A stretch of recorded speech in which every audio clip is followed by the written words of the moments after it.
Halo rekan-rekan, berjumpa kembali bersama saya di channel Tukang Jadi-Jadian. Di kesempatan video kali ini saya akan membahas mengenai paku rivet rekan-rekan ya. Karena ini sering banget saya pakai dan masih banyak juga rekan-rekan yang menanyakan tentang paku rivet ini. Dari jenisnya, kemudian ukurannya, kemudian nanti mata bornya pakai ukuran berapa. Kemudian ada masalah-masalah pada saat pemasangan rivet seperti tang rivetnya macet dan lain sebagainya. Akan kita bahas secara lengkap di kesempatan kali ini rekan-rekan ya. Sebenarnya paku rivet ini di pasaran banyak jenisnya ya rekan-rekan ya. Cuma kita akan bahas satu saja yang paling sering kita pakai, yaitu blind rivet atau paku rivet biasa. Nah, untuk bahannya, blind rivet ini yang umum di pasaran adalah bahannya aluminium ya rekan-rekan ya. Mungkin ada beberapa jenis yang lain yang bahannya beda, seperti ada yang dari bahan kuningan dan macam-macam. Tapi tentu saja mungkin harganya akan lebih beda ya rekan-rekan ya, lebih mahal. Dan kegunaan juga akan menjadi kegunaan yang khusus.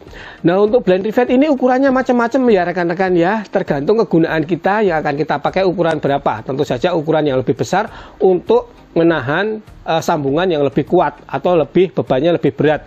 Untuk yang lebih kecil mungkin lebih ringan untuk beban sambungannya.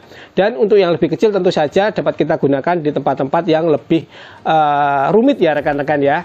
Nah, untuk ukurannya yang umum dijual di pasaran itu adalah dari ukuran 2,4, kemudian 3,2, 4 mm dan 4,8 mm. Mungkin ada yang lebih besar lagi, cuma yang paling umum dijual di pasaran adalah paling besar ukurannya 4,8. Dan yang sering saya pakai rekan-rekan ya, yang sering saya pakai di workshop ini adalah ukuran 3,2 dan 4,0 mm rekan-rekan ya. Jadi ukuran ini adalah diameter dari bodi tengah rekan-rekan ya.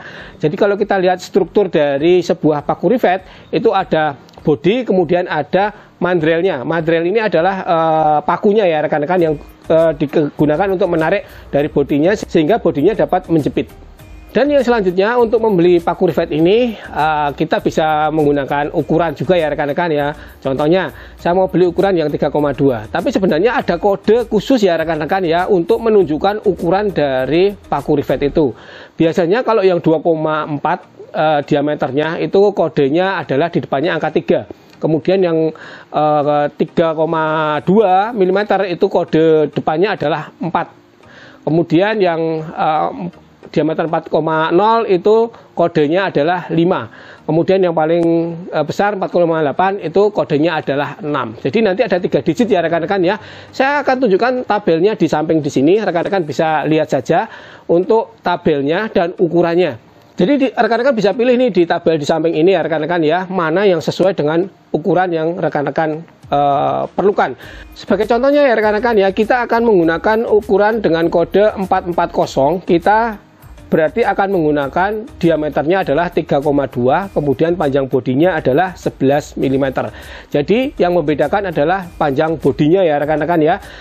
Nah, untuk panjang bodi ini dapat kita sesuaikan dari tebal sambungan plat yang akan kita pasang paku rivet. Kalau semakin tebal berarti kita gunakan panjang bodi yang lebih panjang lagi.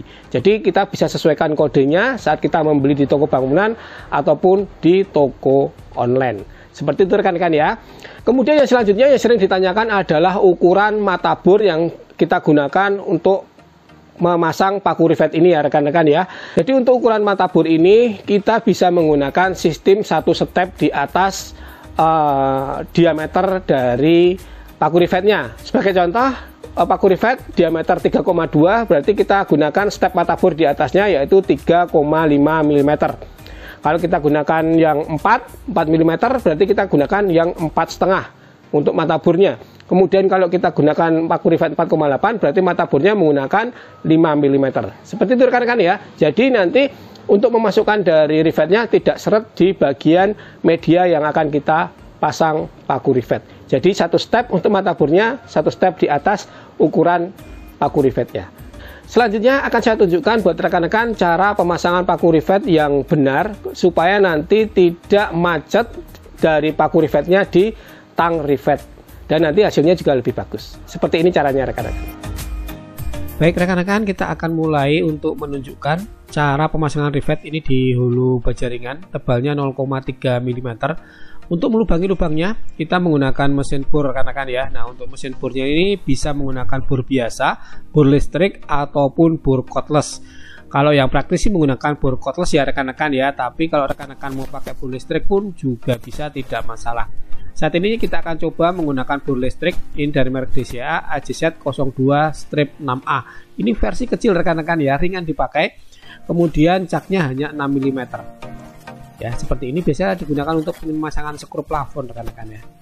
Nah, untuk rivetnya saya akan mencoba yang ukurannya 4 mm dan mata bornya tentu saja satu step di atasnya, yaitu 4,5 mm seperti ini menggunakan bor besi.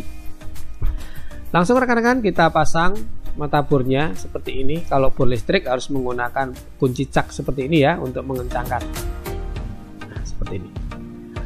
Oke, untuk tang rivetnya saya menggunakan dari merek Melser rekan-rekan ya, dan seperti umumnya tang rivet ini ada disertakan 4 nozzle rekan-rekan ya, seperti ini. Ini ukurannya beda-beda. Ini yang menentukan nanti lancar atau tidaknya ya. Ada yang ukuran 2,4, kemudian ini 3,2, kemudian selanjutnya di sini 4,8, dan yang terakhir sudah terpasang di sini adalah 4,0. Nah, sekarang kita akan coba rekan-rekan ya, kita cocokkan.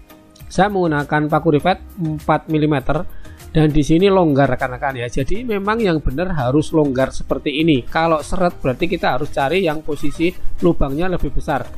Sekarang kita coba di yang tengah ini. Ini masuk rekan-rekan ya, tapi pas banget. Ini nanti akan menyebabkan macet. Kemudian kalau yang terlalu besar seperti ini nanti untuk hasil jepitannya kurang bagus. Jadi yang pas itu seperti ini rekan-rekan ya. Jadi masuk untuk pinnya tapi agak longgar. Sekarang kita coba untuk melakukan pengeboran ya. Untuk pengeboran di hulu baja ringan gunakanlah speed yang pelan saja rekan-rekan ya, separuh dari speed aslinya. Oke, kemudian langsung saja kita pasang untuk paku rivetnya rekan-rekan ya, seperti ini. Langsung kita coba ya.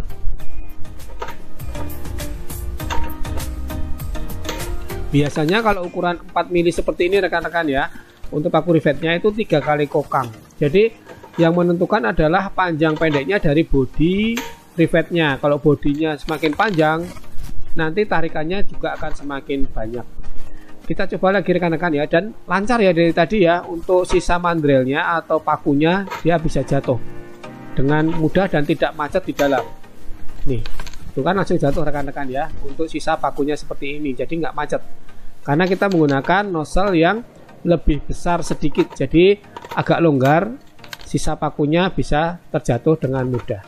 Kita lihat rekan-rekan ya. Nah, seperti ini hasilnya juga rapi rekan-rekan ya, seperti ini untuk hasil rivetannya. Nah, buat rekan-rekan yang pekerjaannya banyak terus butuh cepet dan nggak bikin capek, rekan-rekan bisa menggunakan mesin rivet cordless seperti ini rekan-rekan ya, menggunakan baterai. Ini dari DCA modelnya ADPM40 rekan-rekan ya. Ini praktis banget, nggak bikin capek dan pekerjaan juga lebih cepat karena ini menggunakan baterai 12 volt rekan-rekan ya, jadi lebih praktis. Kita coba rekan-rekan ya. Nah, seperti ini tinggal kita masukkan saja terus kita pencet, dia otomatis akan menarik dan melepas kembali untuk mandrelnya, jadi nanti otomatis akan keluar. Jadi ini solusi buat pekerjaan kita semakin cepat rekan-rekan ya, dan tentu saja kita nggak capek ya, nggak perlu kokang-kokang beberapa kali baru rivetnya terpasang. Tapi tentunya ini harganya akan lebih mahal rekan-rekan ya, cocoknya buat pekerjaan-pekerjaan yang banyak, proyek-proyek seperti itu ya rekan-rekan ya. Kalau untuk hobi sih saya rasa terlalu mahal untuk alatnya. Oke rekan-rekan ya, seperti itu untuk video kali ini tentang pembahasan paku rivet. Semoga dapat bermanfaat buat rekan-rekan sekalian. Jika ada yang salah dengan penjelasan ini, rekan-rekan bisa tulis saja di kolom komentar. Yang suka dengan video ini silahkan klik like, yang tidak suka mau dislike juga tidak apa-apa. Sampai berjumpa di video selanjutnya dari channel Tukang Jadi-Jadian. Terima kasih dan tetap semangat.